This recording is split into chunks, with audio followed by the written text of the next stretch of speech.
This is the Sixth Man Show, an Orlando Magic podcast, with your hosts, Luke Sylvia and Jonathan Osborne, covering all things Magic basketball. By fans, for fans. Go Magic.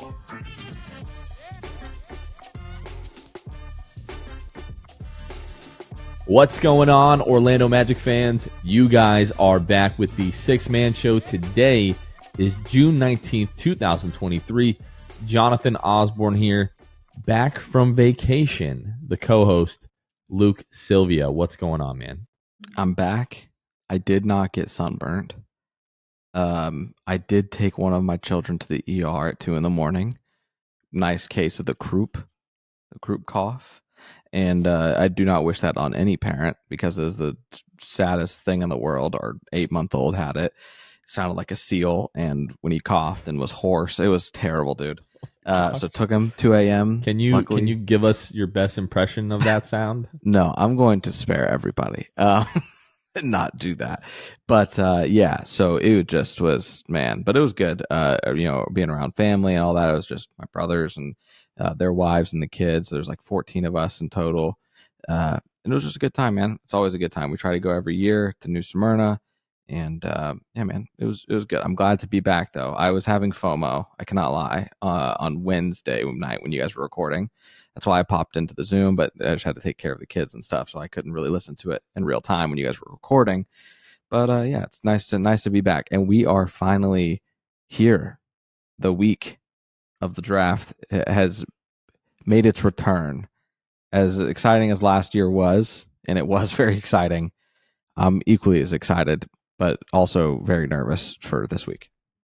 Yeah, 3 more days until the draft, the NBA draft coming up on Thursday the 22nd at 8 o'clock. If you are in Orlando or you're near Orlando and can make it out Thursday night, the Magic are throwing a draft party at Amway Center.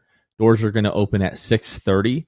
Draft is going to start at 8, so we'll be there hanging out, sitting in section 106. So if you want to come sit with us, sit with a bunch of other Magic fans, that's where we'll be sitting.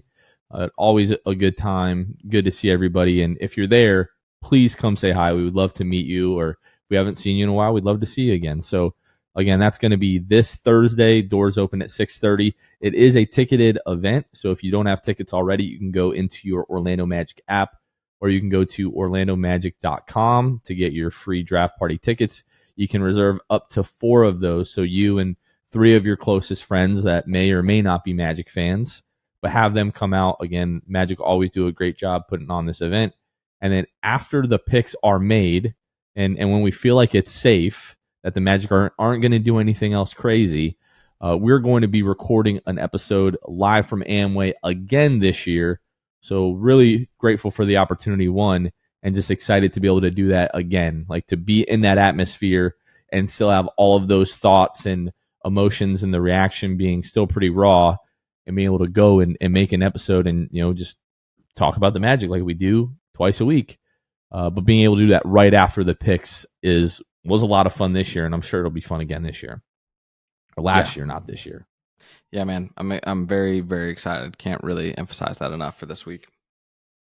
And one more thing, if you are coming out to the draft party, before the draft party outside Amway, we're going to have like a little camera rig set up where our boy Ben, who actually joined the team as our event coordinator a few years ago, but Ben is also going to be helping us out with content this year.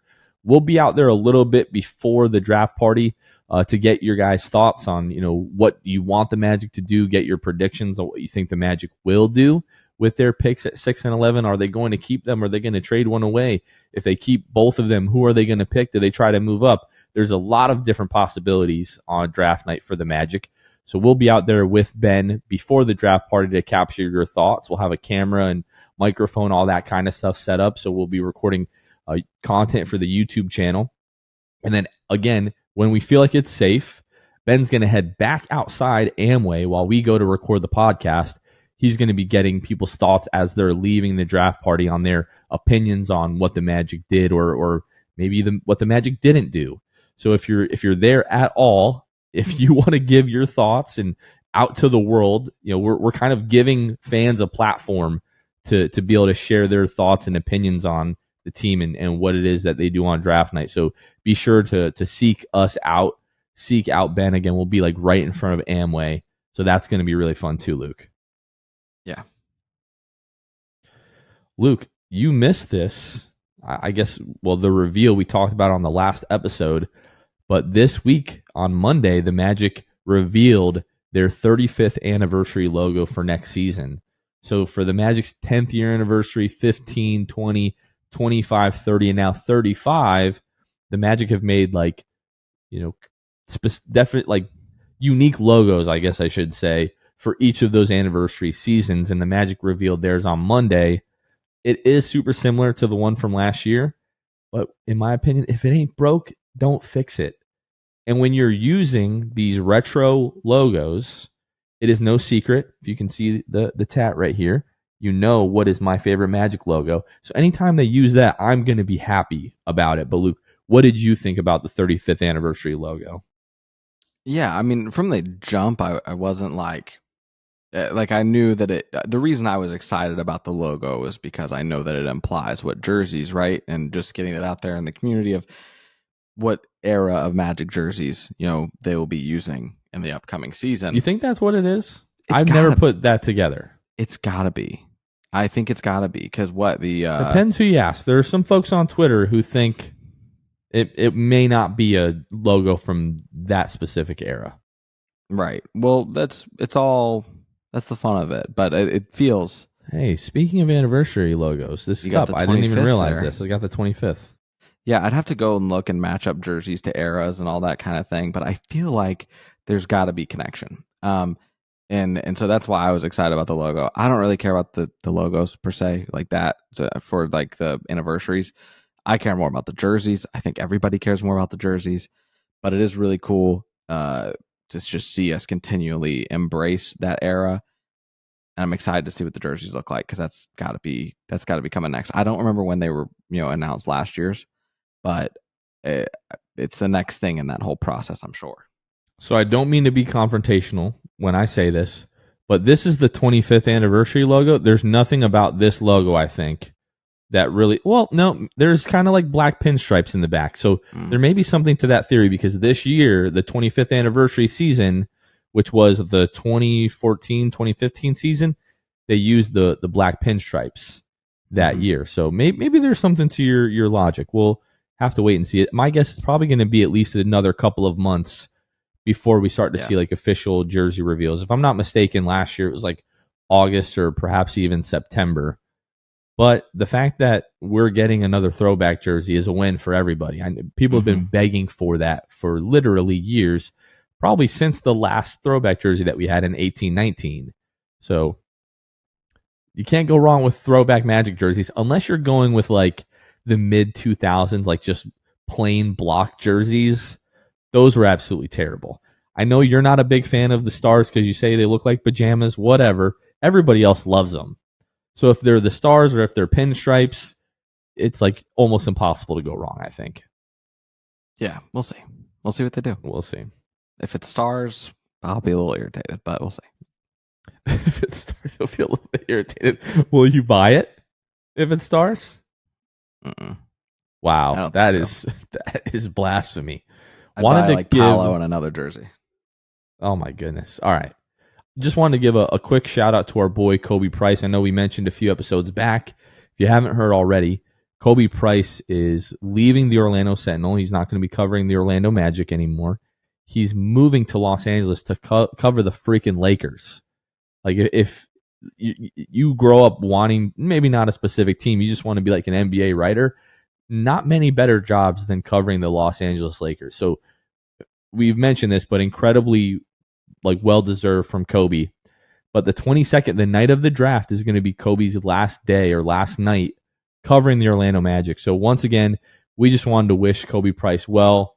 Thank you for all of the incredible coverage that you've given the Magic for the past year and a half plus. And best of luck in Los Angeles. We love you, but you're the enemy now. Yeah, I think what you said was like, respectfully, I'm preying on your team's downfall, essentially. Exactly. So that is exactly also what I said to Kobe. Very happy for Kobe, but I also do share the sentiment that come Lakers Magic. I hope the Magic just run them out of the arena, no matter what arena they're in. I can't wait. Truth. All right. This episode is brought to you by our wonderful patrons. We do have a brand new patron, Currency Kev, who joined at the elite level. And then our good buddy, Magic Static, who's been a patron and a follower of the show for a long time. He took the jump from the Hall of Fame tier all the way up to our elite tier. And I might have said Hall of Fame for Currency. He joined at the elite tier as well. So want to give both of those gentlemen a big shout out. Really, really appreciate your support. If you have no idea what I'm talking about, we do have a Patreon community. You can find us at patreon.com/The6Man Show. Really what you're doing is you're partnering with the show financially and helping support us do everything it is that we do. Like we just had a meeting with our Hall of Fame and elite tier patrons. With those groups of patrons, we do a monthly Zoom call with them. And on the last call that we had this week, I wanted to reiterate to them that all of the awesome things that we've been able to do as a show is literally not possible without our patrons. So if you were one of these folks that came out to our draft lottery watch party last month and you saw like the big stage and all the like production that we were able to bring, and then able to record the podcast after that and giving away a autographed Paolo Banchero basketball, none of that happens without all of our patrons. So if you want to be a part of that and you want to help just kind of further our mission, which is to make more passionate and knowledgeable Magic fans and also grow Magic fans in numbers, just in general, we want more Magic fans. So if you want to support us in that, you can find us at patreon.com/The6Man Show. And we shout out our Hall of Fame and elite tier patrons on every episode. So we'll start with the Court Cousins, Drew Gooden, Armin, Carson Tulo, Normal, Magic Player History, Gabe Gaines, Magic Static, Michael Martin, Jamel Miller, Michael Salapong, The Distract, Donkey Punch Dave, Paolo and Francis Warmth, Pierre A, Nostalgia and M&M's, Dylan Holden, Mr. Mikey, Eduardo Sanchez, Drum, Danimal, Dodo 15, Bobby Skinner, Goody 93, Teddy Sylvia, Eric Lopez, Fuchsia, Juan Geraldo, Bill Fulton, Edmund Logone, Hosea Squealan, Destined for Greatness, Caleb Pete, Cannibalism, Time Mr. TV, Joe Rothfuss, ESPN Really Sucks, Gear 95, Shred, Junior Bruce, Half Freakin, Shahan 177, Bulby the Dawn, Himlo, Ban Himro, R Improv 221, Ray Pastrana, Magic Kid 714, Spank Too Hard, Soft Taco, Jesse, Johnny B, Fuego Nando, Victor Cologne, Phantom Wolf 72, Irish Magic Mike, Austin Lampy, Random Hustle, Only Franz, Maria, Keith Wallace, Fritz, Nick G, and Currency Kev. A big shout out to all of our patrons. Again, you can find us at patreon.com/The6Man Show. Luke, again, we are just 3 days away from this year's NBA draft. It feels like for the past month, we've been talking ad nauseum about what the Magic may, will, maybe not, will not do with these picks. Will they keep both of them? Will they trade both of them? Will they keep one and trade the other? Will they trade back? Will they trade up?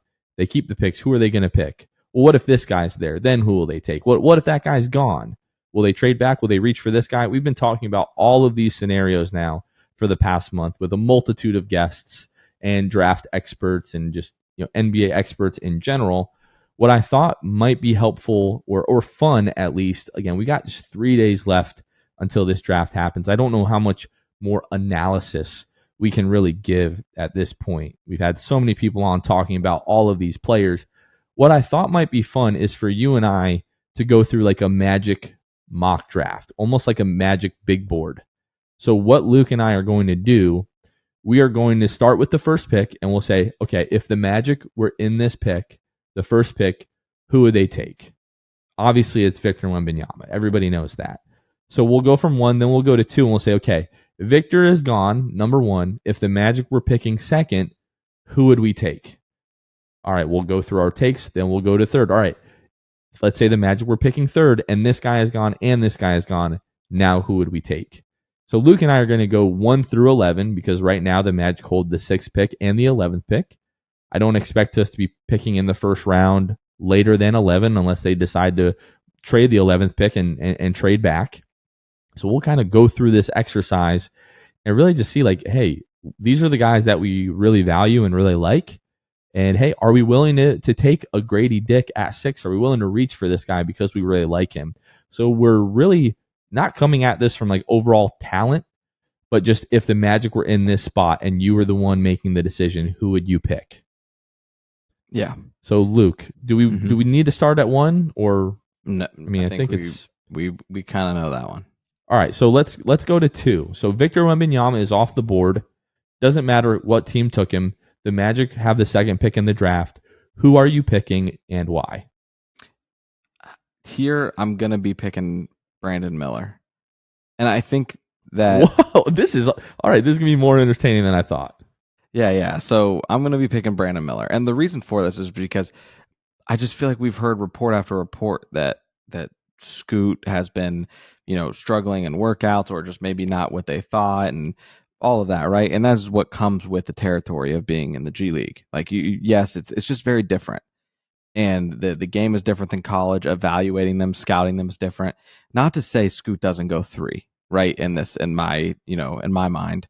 But Brandon Miller, especially for the Magic, I mean, 7.5 threes a game at 38%. That's really enough for me to say, I'd like to have this guy. We're adding complementary pieces at this point. If they end up panning out as all-stars, then awesome.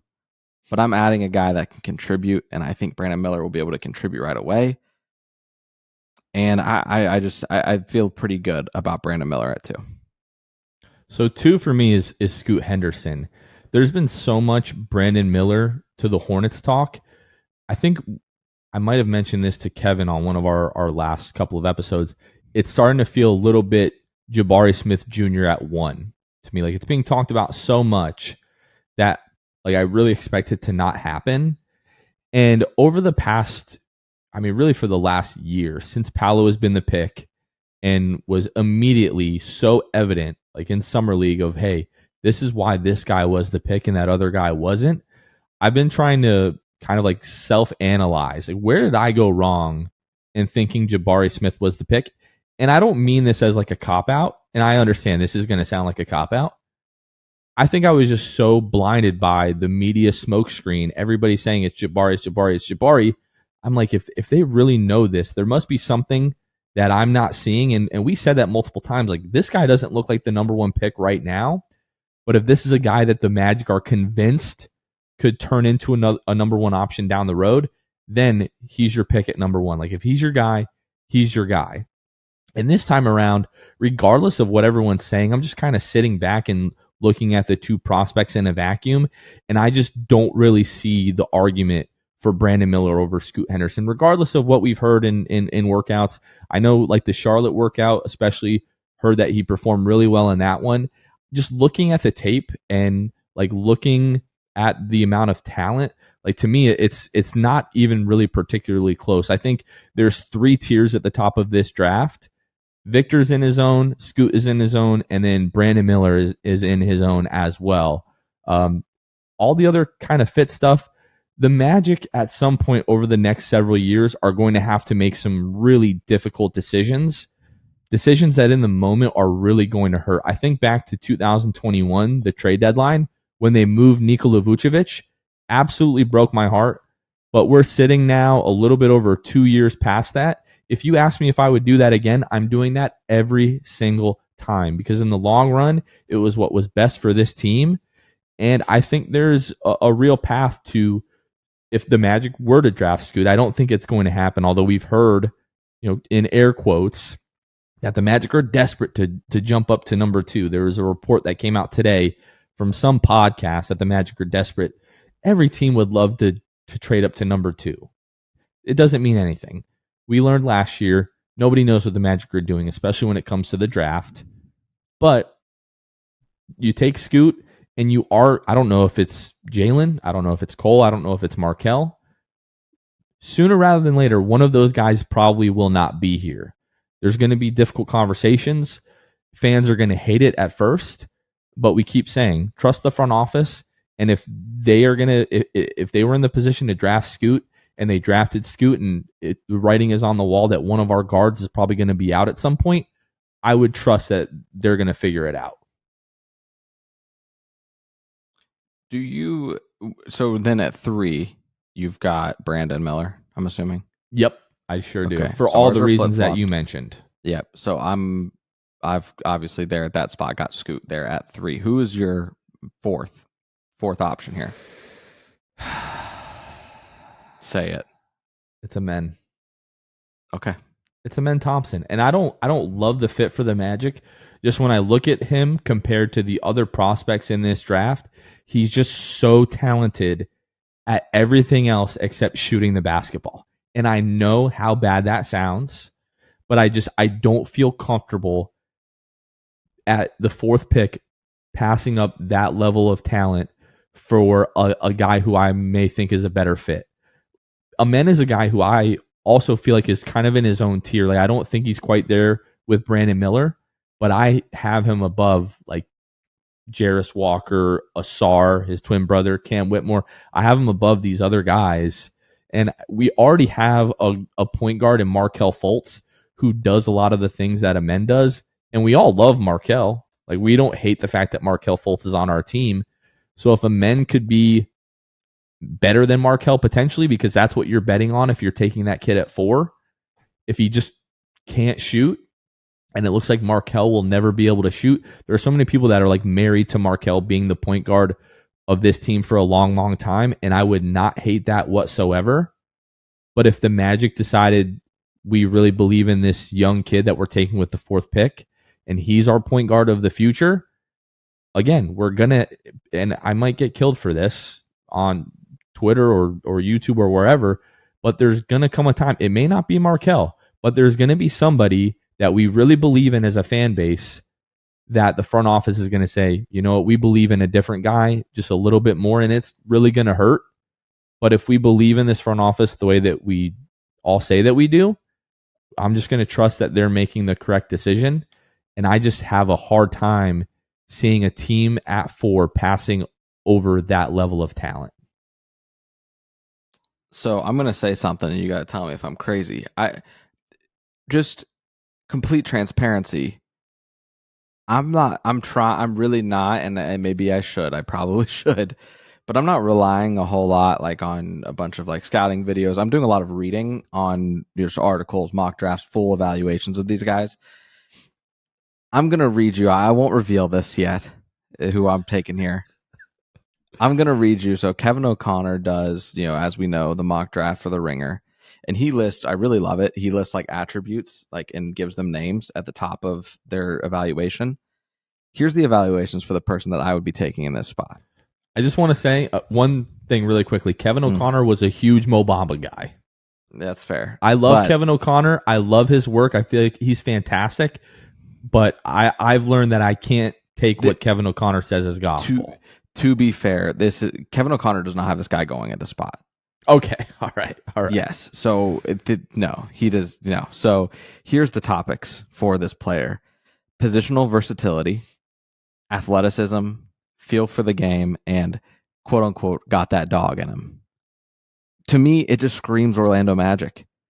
And so for that reason in this spot, I've got Cam Whitmore. I knew it. As soon as you said got that dog in him, because that was the first thing that I said about Cam is he's a dog. He is. Yeah. Well, listen, man, you talked about it, right? Like you had mentioned that he's got that dog in him. You said that when you first, I remember when we first talked about Cam Whitmore. And so, but my favorite part of the whole scout that KOC put together was in talking about just really it kind of encapsulates who Cam Whitmore is, where he says, KOC says, explosive athlete who doesn't need space to elevate for dunks. If there's an offensive rebounding opportunity, he's coming for your head.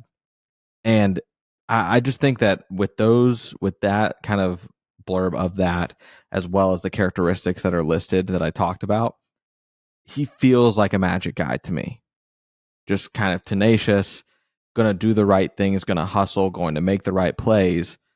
And he also has the ability to turn into a respectable three-point shooter if he's not already when he comes into the league. Shot 34% in college at Villanova on 4 attempts a game. So he just has a lot going for him. And there's still question marks about the Thompson twins, whether people want to talk about it or not. There's some people who have completely dismissed the talent level of the OTE. I'm not here to talk about really the talent level. I'm just here to address that there's still skepticism.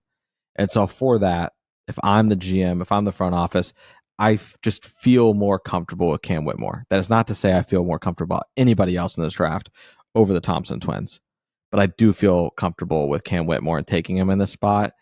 I think that he's just at the very least going to be able to contribute to a contending team in the future. Yeah, Cam, and the reason that I have Amen over Cam, because I have Cam at 5. I guess this is a good segue to 5. The reason that I have Amen over Cam is because I do see the potential for Amen to be a primary ball handler at times for like good stretches. Like if Paolo and Franz both come out of the game, I think it's entirely possible that you could run your offense through Amen. Cam is a guy who I see even in like his best career arc being like a primary, but most likely like tertiary playmaker, especially if he gets drafted to the Magic. Like in any kind of lineup with him, Franz, Paolo, like it's going to be the Paolo and Franz show, and then Cam like every 5-10 possessions, like making a play for himself and or getting to the rim or knocking down like a pull up 3. I love those elements of Cam's game that he is able to do quite a bit off the bounce. Now, there are questions about him being like a ball stopper and not really having much to him right now as a playmaker. I'm not really concerned about that because I'm not really going to be asking him to be a playmaker. But like you go through the NCAA and every team kind of has their system. But the guys who are capable of being top 5, top 6 picks, a lot of those guys have like ball stopper tendencies to them. Most of the time, these guys are the best player on any NCAA floor at any given time. So sometimes they're going to decide, hey, it's my turn and I'm just going to go score. And they're capable of doing that. I also think if that's a real concern that you have, I feel like that's one of those things that you can be coached out of. We talk about all the time. It seems like every rookie scouting report you read, there's questions about his shot selection or his decision making or turnovers. That's just the case with 18, 19-year-old basketball players. Almost every single one of them, especially guards and wings who have the ball in their hands a lot, those are always question marks with them. But again, Cam's ability to do some stuff off the dribble, I could see him projecting as being a good shooter. And then like defensively, the defensive versatility that he has, I feel like complements what this team does really well. But for some of those reasons I just mentioned, I still have Amen a tier above him, but Cam at 5 is the pick. Yeah. So we've kind of got it flipped here, right? So Amen for me is 5th, which leads me into the 6th pick here, Jonathan. My 6th pick is Ausar Thompson. I just think, like I said, I felt comfortable putting Cam over the Twins, but I don't know that I feel really comfortable or confident enough in anybody else in the draft to put Ausar below those guys. So with that being said, I'm going to go with Ausar at this spot. I just think that he brings, obviously, we all know the athlete that both the Thompson twins are. He brings that, obviously, his athleticism, which I think the Magic would enjoy, the off-ball defense, being a huge guard, being able to do things like rebound, finish at the rim. And I just think that at the spot for me, Ausar's got to be there. So at 6, or I'm sorry, where are we now? Yeah, we're at 6 now. 6. Sorry, lost count. It was really close for me, but I have Jarace Walker at 6. Mm-hmm. And the reason being, and I guess I'll just go full spoiler here, I have Ausar at 7. Like it was super close for me with those two guys. But Jarace's ability to be a really special, versatile defender is certainly there. When you add his kind of like natural playmaking ability, and I do think there is a route for him to do a little bit off the dribble, and the 3-point shot is developing as well for Jarace Walker. In terms of being like a complementary piece and being some sort of like a connector for the Magic, like not a guy that you're going to ask to do a ton, but is going to be able to put other guys in the right spots and not make mistakes on the defensive end. I just see Jarace as being a guy that I could see the Magic really valuing. I'm not going to say that he's Draymond Green or Wendell Carter. I think he has like a decent mix of both of those guys, in terms of their playmaking. I think you would probably agree with this. Wendell doesn't get enough credit nationally in terms of his playmaking ability, but I see a lot of Jarace Walker in that. And then when you talk about his defensive versatility, I'm not saying he's going to be Draymond Green, but I do think he has a real potential to be a really disruptive defender at multiple positions and a guy that like could be like a defensive hub in certain respects. The reason I didn't go Ausar is just because I do see like the flashes from him. I don't see as much as Amen, and that's probably why we both have Amen ranked ahead of Ausar, but he's not that far behind Jarace for me. The thing that Ausar has for him is that even more so than Amen, I could see his 3-point shot developing. And if I was more confident in that, I would probably put him above Jarace, but I'm not quite there. Yeah, Jonathan, I actually think that Jarace Walker fits really well with this team. And so, for you've got Jarace there at, I believe, 6 is what you said, and then Ausar at 7. So mine is Ausar 6. We're flip-flopped again. A lot of flip-flopping happening. Ausar at 6 for me, Jarace Walker at 7 for me as well. So for me, the reason that I really think that Jarace fits well is because just for his size, he's 6'8". He still has the ability to get rebounds, which you and I can agree. The amount of times that we watched the Magic play last year, where it just seemed like the Magic, frustratingly, were not getting rebounds. They weren't getting it done on the glass. You have to box out to get rebounds. Exactly, and Jarace Walker's going to do that. There's no doubt about it. So I do think for that reason alone can be very enticing for the Magic, as well as just his ability to guard. He can guard multiple positions, and his ability to just kind of be positionless out there for the Magic would be pivotal.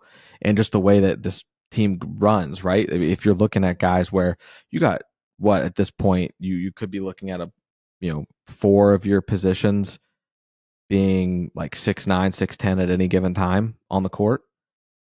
You throw in Jarace Walker, 6'8", who can rebound, guard out on the perimeter. He could easily be a 2 in a big lineup, which is crazy to think about, but he would be able to do that due to his versatility on defense. Like I said, ability to get boards, good finisher, all those sort of things can become, as you said and talked about, respectable 3-point shooter, we would say, to give kind of further insight. Almost 3 attempts a game from 3 in college at Houston and shot 34.7%. So the potential is there for him. I don't mind that at all. I think Jarace Walker could go 7. I think he could be above Ausar potentially, but I was just more comfortable putting Ausar there. Now, my 8 spot, Jonathan, is Taylor Hendricks. Shooting, length. He's got it. So for me, it's really as simple as that with Taylor Hendricks. We've talked about him before on the pod, so I don't want to spend too much time. But for me, Taylor Hendricks is the guy for the Magic at 8. Yeah, this is the first one that we've agreed on, I think, after Victor, right? Like everywhere else, we've just been kind of flip-flopping back and forth. So yeah, I have Taylor Hendricks at 8. The obvious, it's no secret that we need forward depth and we need another big. Taylor is not a guy that I think from day one is going to be able to be like a small ball 5, but I think over time, as his body develops and he becomes more accustomed to the NBA game, I could see him playing small ball 5. Sort of in the same vein with Mo Wagner last year, where he wasn't like a perfect answer as the backup 5, where against kind of quicker bigs, difficult time staying in front of them, but against bigger bigs, just kind of was at a disadvantage physically, I guess is the best way to put it. But I could see Taylor Hendricks coming in and it not being a perfect scenario for us, but if he's your backup 5, he's going to be quick enough to stay in front of some of those smaller bigs, but I think he is probably going to get dominated a little bit more physically. Like everybody talks about, can this guy guard Embiid? Can this guy guard Jokic? Like nobody can guard those guys. So that's not really what we're talking about. But just on like a night-to-night basis, are you able to handle most of the centers in the league? When you add that, when you talk about his shooting ability, shooting above 40% from 3 at UCF this year, sort of like Jarace, but I think Jarace has a little bit more potential in terms of a ball handler and creator. Taylor definitely isn't the playmaker that Jarace is going to be. And I think Jarace's innate ability to do that isn't something that is really teachable, which is why I value it so much. Like I just don't see guys learn to be able to do that at a high level. I think that's something that you either have or you don't have.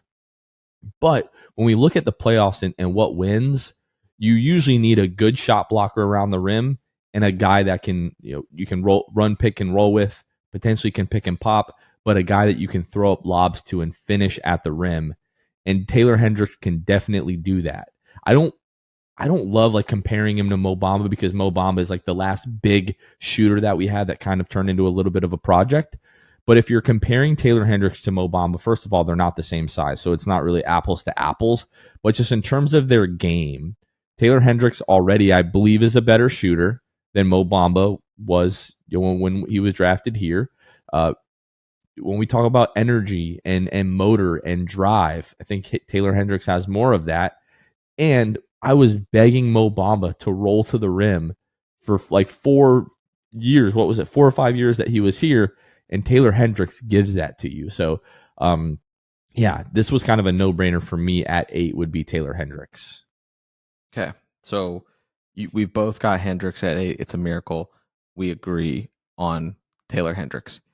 Now, I think this is where it gets interesting, Jonathan. I think this is where you and I might not even have guys in the same, like you might have a guy here that I don't even have on my list. Same for me. I'm not sure. I would be disappointed if that's true. You would be disappointed. Okay. Well, here at the 9 spot for me, I'm going with a guy that Keandre Hoop Intellect was hyping up on our episode with him and talking about the draft. And to his credit, as of late, is shooting up draft boards here in the last week or two. And that is none other than Kobe Buffkin. For me, at 9, Kobe Buffkin. The reason that I start thinking about Buffkin and being a fit for this team, I would love, we've talked about it, right? The Magic need shooting. The Magic need a backup big. I think that there could come a point where Buffkin can be the answer off the bench until he's ready to start at the point guard position for this team. I know that we've got Jalen. I know we've got Cole. Cole, I want to see more off the ball. Jalen showed more flashes at, with his shooting to make me think he could play the 2 guard spot comfortably, especially in the bench unit with Buffkin or maybe eventually Markelle Fultz, depending on how Buffkin does in that point guard battle. But Buffkin is great handling the ball. He averaged about 3 assists per game there in college, which we know the college numbers, they tend to be a lot lower than the NBA numbers as far as translation. He also is able to rebound, 4.5 rebounds a game at 6'4", something the Magic could benefit from. They like rebounding guards, Markelle Fultz, Cole Anthony, things of that nature. And then shoots the ball well, almost 4 attempts a game, 35.5%. So Buffkin, to me, I have no problem here taking him at 9. We're getting into the territory where I could probably see whoever we say pick for pick here at those spots. But I just love what Kobe can bring to the table and kind of be what I'm getting at here, Jonathan, is we knew how much of a blessing it was to have Markelle Fultz back. The Magic's record with Fultz as opposed to without speaks for that. Having that calming presence, someone who can navigate the pick and roll at the NBA level. I think Kobe Buffkin can do that. Don't get me wrong. He could definitely, he's going to have to improve in that area as well. But I think he has shown the chops and the potential to be pretty good in the pick and roll. I think that he'd just be awesome to have. So he's been climbing in a lot of mock drafts the way that we saw Jalen Hood-Schifino climb up, in recent weeks. And I think Woj was on ESPN a few days ago talking about Kobe Buffkin shooting up the in mock drafts and projections. And he kind of gave the impression that he thought it was due to the fact that now that he is like not agreeing to work out for certain teams and he's not disclosing his medical information to certain teams, that they're suspecting that he has a promise somewhere in the lottery.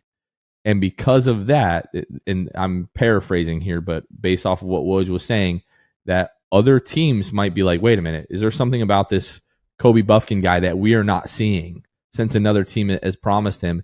So I wonder, and more likely than not, this is wrong. Is there some chicanery going on where his agent's like, you know what, we're just not going to work out for anybody anymore. And we're going to let the rumors spread, and your draft stock is just gonna grow because we're not gonna work out for anybody. We're gonna make them think that we have a promise from some other team. I wouldn't hate the Kobe Buffkin pick at 8, but it just kind of feels like it's come out of nowhere. And it probably isn't coming out of nowhere. Like, he's been working out for teams, I'm sure. The other thing is, like, he's a Michigan guy. We know that the Magic value their Michigan guys. We have Caleb, we have Franz, we have Mo Wagner. We're basically becoming like, University of Michigan South.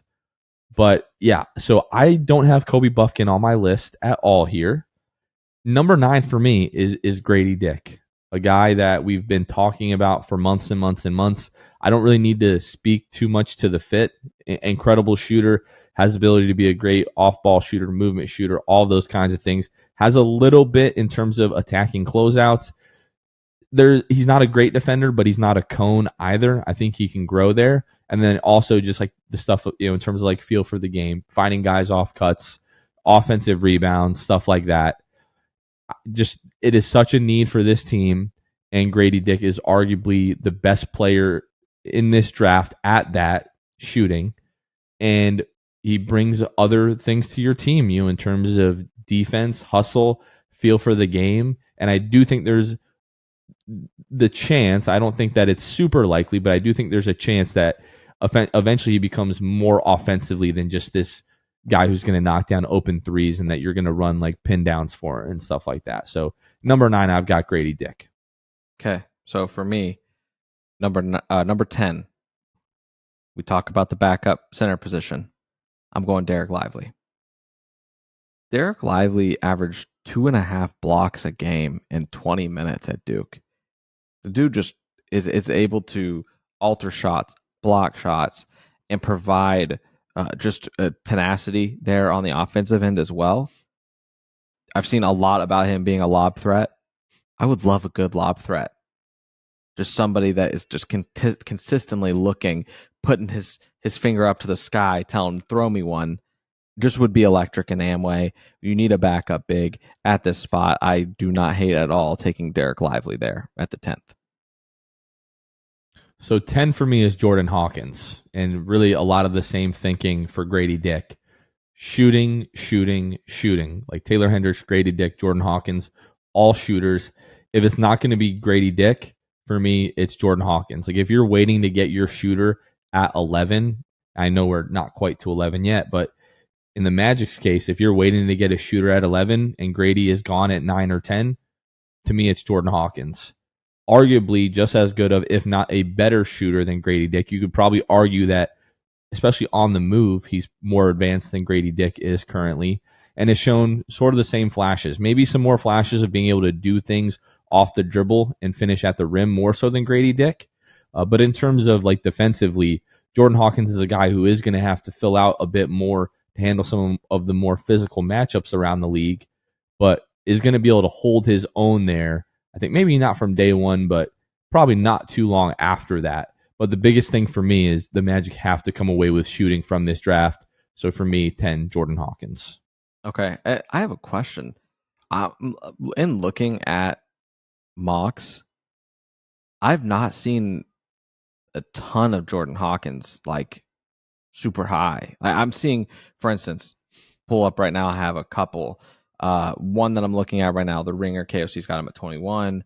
CBS, let's see who did this one just so I can credit. Kyle Boone has him at 24.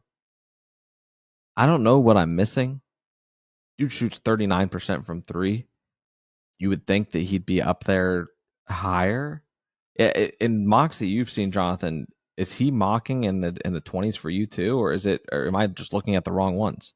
So weeks ago when we started this process, there was a lot of Jordan Hawkins mocked to the Magic at 11. I do think there is such a thing as mock draft fatigue, where you do these mock drafts week after week after week, and at some point you either get too cute or you just talk yourself out of certain guys. I can't speak to if that's the case with Jordan Hawkins, but I really don't know what could change from him being mocked as high as 11th.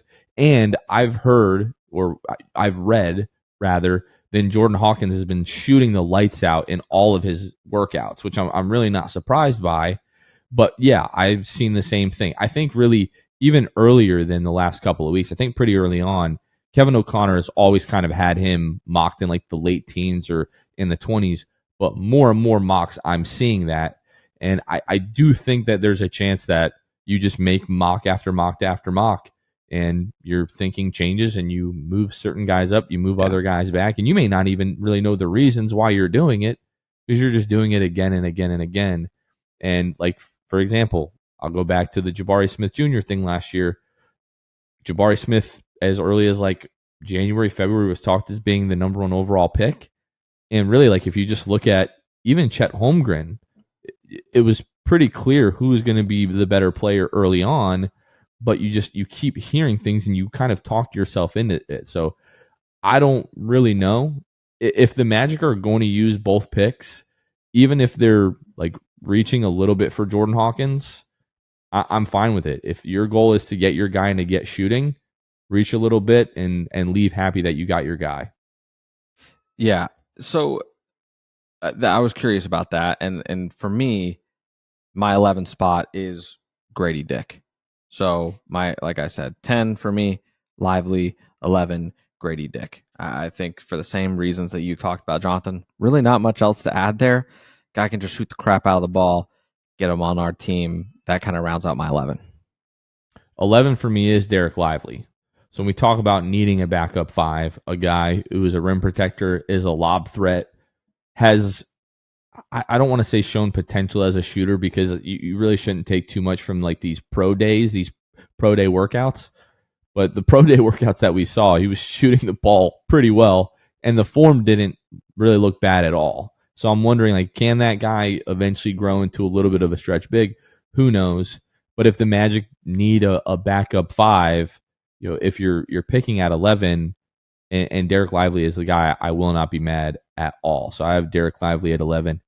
And then a guy who almost was 11 for me that I added as an honorable mention, this is a guy who's also been climbing up mock drafts in recent weeks, is Bilal Coulibaly. Yeah. Right? The size, the length, the athleticism, the defense, the ability to get to the rim. I could see him. I don't know that I would be thrilled about the pick initially, but I could very much see him being a Magic kind of guy, a guy that this front office would like. Yeah. Yeah, I mean, he's got the athleticism. He's great off ball. He brings a lot that is desirable. He defends his butt off as well. And everything that I saw about Coulibaly is that after their kind of tournament run recently, where they made the finals and then lost, I believe, Coulibaly really asserted himself into shooting up mock drafts. So, like you said, hearing a lot about him, wouldn't be shocked to see him climb into top 11 come draft night here on Thursday. All right. Well, that's our Magic Big Board. Again, 3 days until the NBA draft. So we're going to have an episode coming out Thursday morning as a little draft primer, get you guys ready for that night.